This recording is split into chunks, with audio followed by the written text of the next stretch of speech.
ሰላም እንዴት ናችሁ? ይህ ሪል ሾርት ኒውስ 369 ነው። የሪል ሾርት ቤተሰቦች እንዴት ናችሁ? ሰላም ናችሁ? ሁሉ ሰላም? እንዴት ሰነበታችሁ? ዛሬም እንደተለመደው ቆንጆ ጥርት ያለ ትክክለኛ ሀቀኛና ሪል የሆነ ዜና ከውስጥም ከሀገር ውጭም ይዘንላችሁ መጥተናል። እንግዲህ ሪል ሾርት ኒውስ እናንተን ለማገልገል በአራቱም አቅጣጫዎች የተለያዩ የሶሻል ሚዲያ አማራጮችን በመጠቀም በአራቱም አቅጣጫዎች የመረጃ ኢንፎርሜሽኖችን በማዘጋጀት ወደ እናንተ መጥተናል። እባካችሁ ሼር፣ ሰብስክራይብ ሊንክ ሰብስክራይብ ላይክ በማድረግ ኮሜንት በማድረግ ከኛ ጋር ሁኑ እንላለን። እንግዲህ ያው ለሚስኪኑ ለኢትዮጵያ ሕዝብ ድምጽ ሁኑ ላለሁ ሰብስክራይብ ሼር ኮፒ ሊንክ ላይክ በማድረግ ድምጽ ሁኑ ላለሁ። እንግዲህ ያው የሚሰማቸው ላጡ ሚስኪን የኢትዮጵያ ሕዝቦች ድምጽ እንሆናለን ብለን የተነሳሳን የመጣን የቻናል ነው እና እባካችሁ ሰብስክራይብ ሼር ኮፒ ሊንክ በማድረግ ቤተሰብ ሁኑ ላለሁኝ እና ሙሉን ቪዲዮ ለሚጠቅማቸውም ሼር ኮፕ በማድረግ እንድተባበሩ እንገልጻለን።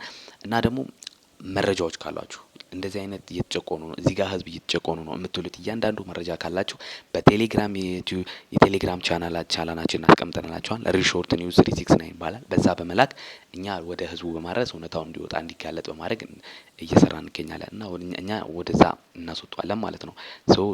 የተለያዩ መረጃዎች ካሏችሁ በቴሌግራም ቻናላችን መላክ ትችላላችሁ።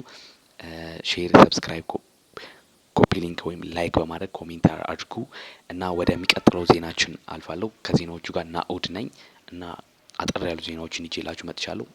አብራችሁን ቆዩ። በመጀመሪያም ወደ አቀናጀሁላችሁ ዜና አልፋለሁ። ሶማሊያ ለአሜሪካ ቁልፍ ወደብ ለመስጠት ያቀረበችውን ሀሳብ ሶማሊላንድ ውድቅ አደረገች። እንግዲህ በርበራ በኤደን ባህረ ሰላጤ ቁልፍ ስትራቴጂካዊ ስፍራ የያዘ ወደብ ነው። እንግዲህ ራሷን በነጻ ሀገርነት ያወጀችው ሶማሊላንድ የሶማሊያ መንግስት በርበራ የሚገኘውን ወደብ እና ወታደራዊ አየር ማረፊያ አሜሪካ በብቸኝነት እንድትቆጣጠረው ያቀረበውን ሀሳብ ውድቅ አድርጋለች። በርበራ በሶማሊላንድ ሰሜናዊ ባህር ዳርቻ በሚገኘው ኤደን ባህረ ሰላጤ ላይ ትገኛለች። እንደ አውሮፓውያን አቆጣጠር 1991 ሶማሊያ ወደ እርስ በርስ ጦርነት ስትገባ ነጻነቷን ያወጀችው ሶማሊላንድ ተቃውሞቿ ሞቃዲሾ በችሮታ የምትሰጣቸው አለመሆናቸውን ገልጻለች። በሶማሊያው ፕሬዝዳንት ሀሰን ሼክ መሐመድ ለአሜሪካ አቻቸው ዶናልድ ትራምፕ መጋቢት 7 2017 ዓመት የተጻፈውና የሮይተርስ የተመለከተው ደብዳቤ የአሜሪካ በብቸኝነት ልትቆጣጠራቸው የሚችሉ የጦር ሰፈሮችና ወደቦች አማራጮችን ዘርዝሯል። እንደ ሮይተርስ ዘገባ ከሆነ ፕሬዝዳንቱ አሜሪካ በብቸኝነት እንድትቆጣጠራቸው ያቀረቡላቸውን ባሊዶጋሉ እና በርበራን በጦር ሰፈርነት እንዲሁም በርበራና በሳሶ ወደቦች ነው። የሶማሊያው ፕሬዝዳንት በዚሁ ደብዳቤ ላይ አራቱንም የቀረቡት አማራጮች የአሜሪካዊ ደህንነት ስራዎችን ያጠናቅራሉ ሲል መግለጻቸውን ተዘግቧል። ሶማሊላንድ የውጭ ጉዳይ ሚኒስቴር አብዱራህማን ኢዳን ተስፋ የቆረጠ አካል እርምጃ ነው ሲሉ ደብዳቤውን አጣጥሎታል። ትራምፕ ሁለተኛው የስልጣን ዘመናቸውን ከመጀመሪያቸው በፊት በነበሩ ጭምጭምታዎች ሶማሊላንዳውያን አሜሪካ ለ34 ዓመታት ያህል በዲሞክራሲያዊ መንግስታት ለቆየችው ሶማሊላንድ እውቅና በመስጠት በዓለም የመጀመሪያ ሀገር ትሆናለች በሚል ተስፋ ሰንቀው ነበር። ሚስተር አዳን ለደብዳቤው በኤክስ ገጻቸው ላይ በሰጡት ምላሽ ሶማሊላንድ የሚሰጠውን እውቅና ለማስቆም ማድረግ የሚችል ምንም ነገር የለም ብለዋል።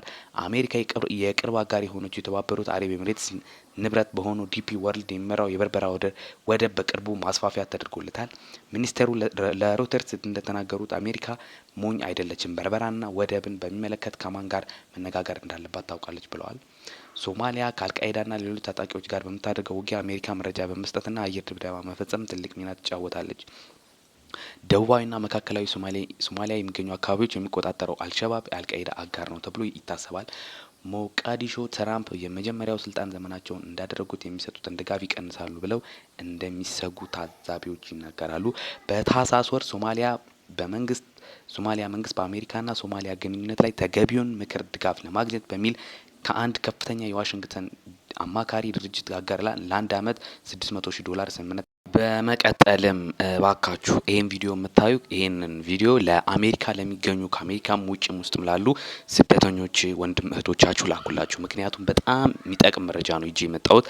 እንግዲህ አሜሪካ የስደተኞች ላይ ያላትን አቋም በዚች ቀይ ካርድ የመቀልበስ አዝማሚያ ላይ ነች እና እቺ ቀይ ካርድ በጣም ትጠቅማቸዋለች ብዬ ስላመጣኋት ነው። አሜሪካ የመባረር አደጋ ላይ ያሉ ስደተኞችን የምትረዷ ቀይ ካርድ ነው እና እቺ ቀይ ካርድ ምንድነች? ቀይ ካርዷ ሁሌም መያዜ የበለጠ ደህንነት እንዲሰማኝ ያደርጋኛለች ያለች አንድ ፊሊፒንስ ወጣት የታሪኳን እነግራችኋለሁ። ከፊሊፒንስ የመጣችው ሰነድ አልባ ቬሮኒካ ቪላስኪዝ አነስ ያለችዋን ቀይ ካርድ ከቦርሳዋ አትነጠላትም። አንዳንዶች መብታችሁን ወቁ ሲሉ ይጠሯታል ካርዷን። እንደ ቬሮኒካ ያሉ ሰነድ አልባ በአሜሪካ ውስጥ የሚኖሩ መብቶቻቸውን ጠንቀው እንዲያውቁ የሚያደርጉ መረጃዎች እጭቅ አድርጋ የምትይዝ ቀይ ካርድ ነች። በተለይም አይስ እየተባለ በሚጠራው የአሜሪካ ኢሚግሬሽንና ጉምሩክ ባለስልጣን መስሪያ ቤቶች ወኪሎች ጋር ሲያገናኟት ምንም ማድረግ እንደሚችሉ መመሪያዎች ይዛለች። ከሁለት አስርተ ዓመታት በፊት ነበር ካርዷን በስደተኞች የህግ መገልገያ ማዕከል ከአይኢኤአርሲ በተሰኘው ተቋም የተመታችው። በአሁኑ ወቅት 19 ቋንቋዎች ተተርጉማለች። እንግዲህ በአሁኑ ወቅት በ19 ቋንቋዎች ተተርጉማለች። በሀገሪቱ ያሉ ሰነድ አልባ ስደተኞች ጠራርጌ አስወጣለሁ ሲሉ ቃል የገቡት ዶናልድ ትራምፕ ወደ ስልጣን መምጣታቸውን ተከትሎ የካርዷን ፍላጎት በከፍተኛ ሁኔታ ተጨምሯል። ፕሬዝዳንታዊ ምርጫ በተደረገበት ከጥቅምት 26 ጀምሮ 9 ሚሊዮን ካርዶች አቀርቡልን ጥያቄዎች ደርሰውናል። ይህም አሀዝ ካለፉት 17 ዓመታት በድምሩ የሚበልጥ ነው ተብሏል። እንግዲህ አይኤልአርሲ የተባለው ድርጅት ማለት ነው። እንግዲህ አይኤልአርሲ የተባለው ድርጅት እችን ካርድ የሚያሳትም ነው እና አሁን ላይ 9 ሚሊዮን ጨምሯል ነው እያለ ያለው እና እባካችሁ ይሄንን ቪዲዮ ለስደተኞች አሜሪካ ውስጥ ሙጭ ያሉ ስደተኞች አድርሱላቸው። መብቶችና መመሪያዎች የምትይዙ ካርድ ምን ይላል?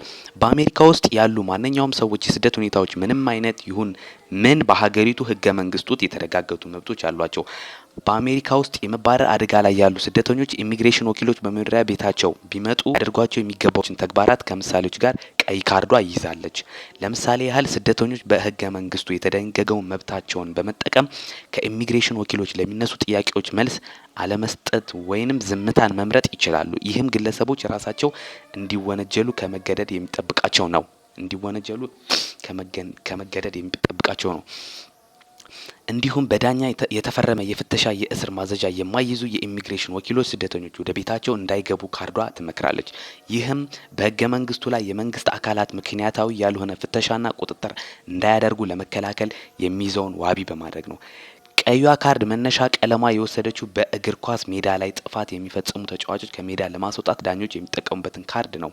መቀመጫውን ካሊፎርኒያ ያደረገው አይኤልአርሲ የዚችን ካርድ ሀሳብ ያመነጨው ኢሚግሬሽን ወኪሎች ህገወጥ ሰራተኞች ላይ ያነጣጠረ ነው በሚል በርካታ ስፍራዎች ላይ በማህበረሰቡ ያሸብሩ ወረራዎችን በአውሮፓውያኑ 2007 መፈጸማቸውን ተከትሎ ነው። ተቋሙ ካርዶችን ለትርፍ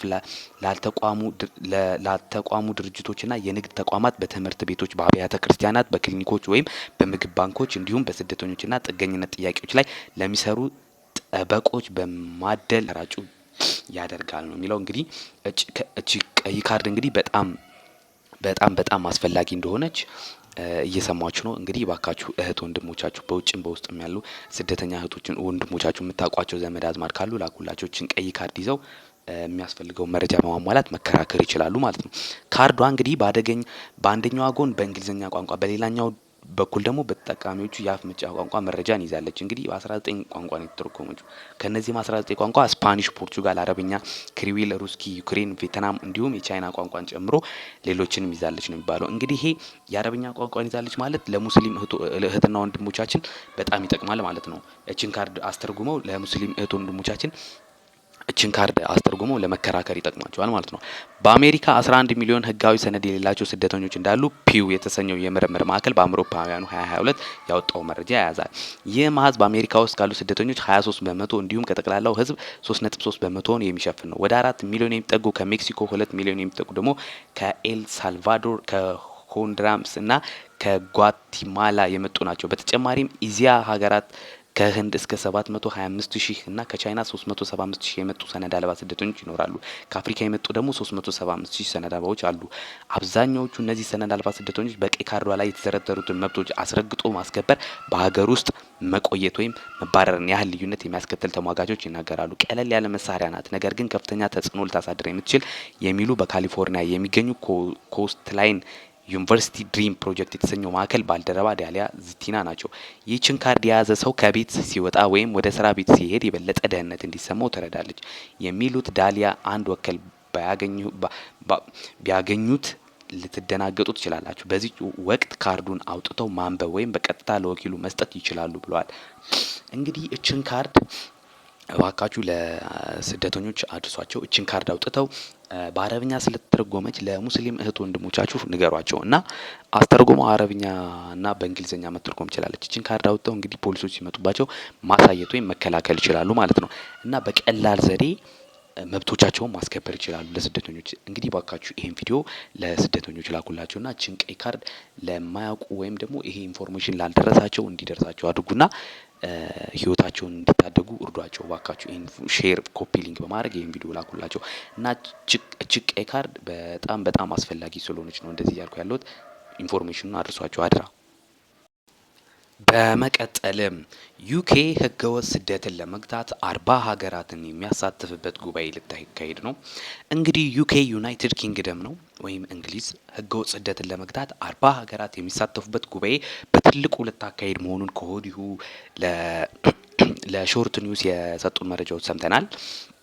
እንግዲህ ምንድነው ዩናይትድ ኪንግደም ዓለም አቀፍ ስጋት ያለችውን ህገወጥ ስደትን ለመግታት 40 ሀገራት የሚሳተፉበት የሁለት ቀናት ጉባኤ ልታካሄድ ነው። የሀገሪቱ ጠቅላይ ሚኒስትር ሰር ኪር ስታርመር የሚያሳድዱት ይህ ጉባኤ ህገወጥ የሰዎች ዝውውር፣ አስከፊ ንግድ፣ የሚፈጸሙ ወሮበሎችን ለማስቆም እንዲሁም ሀገራት ስደትን አስመልክቶ እርስ በርስ የሚናቆሩበትን ሁኔታን ለመቅረፍ ያለመ ነው ተብሏል። በያዝነው ሰኞ የሚጀመረውና በአይነቱ ልዩ የተባለው ይህ ጉባኤ ተጨባጭ ውጤቶችን ለማምጣት እንዲሁም ዓለም አቀፍ ትብብርን ለማሳደግ ያለመ ነው ተብሏል። ስደት በዩናይትድ ኪንግደም ፖለቲካ ውስጥ ቁልፍ የመንግስት አጀንዳ ተደርጎ የሚታይ ሲሆን ተቃዋሚዎቹ ወግ አጥባቂ ሆነ ሪፎርም ዩኬ ፓርቲዎች ገዢው ሌበር ፓርቲ ጉዳዩን በቁጥጥር ስር ሊያውለው አይችልም ሲሉ ይከሱታል። ከጉባኤው ቀደም ብሎ የሀገር ውስጥ ጽህፈት ቤት ህገወጥ የሰዎች ዝውውር መረቦችን ለመበጣጠስ እንዲሁም ክሶችን ለመጨመር 33 ሚሊዮን ፓውንድ በጀት ተይዟል ተብሏል። እንግዲህ 33 ሚሊዮን ፓውንድ ነው የተያዘው እነዚህ ህገወጥ የሰዎች ዝውውርን ለመበጠስ ወይም ለማስቀረት። በርካቶች ስደተኞች ወደ ዩኬ የተጓዙባቸው እንደ ቬትናም፣ አልቤኒያና ኢራቅ ባለስልጣናት ጨምሮ የፈረንሳይ፣ ቻይናና አሜሪካ ተወካዮች በለንደን ላንካስተር ሀውስ በሚካሄደው ጉባኤ ተሳታፊ ናቸው። እንግዲህ ዩኬ ተሳታፊ ሀገራትን ለይታለች። በዋናነት ቬትናም፣ አልቤኒያ፣ ኢራቅ እና የፈረንሳይ፣ ቻይናና አሜሪካ ተወካዮችን በለንደን ላንካስተር ሀውስ ውስጥ በሚካሄድ ጉባኤ ተሳታፊ ታደርጋለች። በተጨማሪም የኩርዲሽ ክልላዊ መንግስት ተወካዮች፣ ኢንተርፖል እና ማህበራዊ ሚዲያዎች ሜታ፣ ኤክስ እና ቲክቶክ ተወካዮች ይገኛሉ። በተጨማሪም እነዚህ ዩኬ የሶሻል ሚዲያ ክሬተሮችን ወይም ኦነሮችን አጠቃላለች። ኢንተርፖልን እና ሜታ፣ ኤክስፔ እና ቲክቶክ ተወካዮችን ያጠቃላል ማለት ጉባኤው። ተወካዮቹ በአመት 10 ቢሊዮን ዶላር ይዘዋወሩበታል ተብሎ የሚገመተው ህገወጥ የሰዎች ዝውውር ንግድን እንዴት መቆጣጠር ይቻላል በሚለው ጉዳይ ይመክራሉ ተብሏል። ከጥር ወር ጀምሮ ከ6000 በላይ የሚውሉ ስደተኞች በአነስተኛ ጀልባዎች ተጭነው ወደ ዩናይትድ ኪንግደም ገብተዋል። ይህ ቁጥር እስካሁን ከተመዘገቡት ክብረ ወሰንነት የተያዘ አሃዝ ነው ተብሏል። ዩናይትድ ኪንግደም በትናንሽ ጀልባዎች የሚገቡ ስደተኞችን ለማስቀረት በሚል ጥረት ከሌሎች አገራት የተለያዩ ስምምነቶች ላይ ደርሳለች። ጠቅላይ ሚኒስትር ሰር ኪር ስታርመር መደበኛ ባልሆኑ የስደተኞች ጉዞዎች ላይ የሚደረጉ ምላሾች ሀገራቸው በዓለም አቀፍ ደረጃ እንዳትመራ ይፈልጋሉ። የዩኬ መንግስት ህገወጥ ሰዎች ዝውውር መቆም የሚችለው በዓለም አቀፍ ትብብር ብቻ መሆኑን በዚህ ጉባኤ ላይ ማሳመን ይፈልጋል። ጠቅላይ ሚኒስትሩ በተጨማሪም ይህ ጉባኤ ዩናይትድ ኪንግደም ደንበሮች እንዲጠናቀሩ ሽክሙን ከሀገሪቱ ህዝባዊ ተቋማት ላይ የሚያወርድና ስደተኞች መቆያ ሆቴሎችን በመመለስ በአካባቢው ኢኮኖሚ እንዲጠናቀር መልሶ መስጠት የሚያስችል ነው የሚል ሀሳብ እንደሚያቀርቡ ይጠበቃል። ጉባኤው በአውሮፓ፣ በእስያ፣ በመካከለኛው ምስራቅ፣ አፍሪካና በሰሜን አሜሪካ ላሉ ሀገራት ተጨባጭ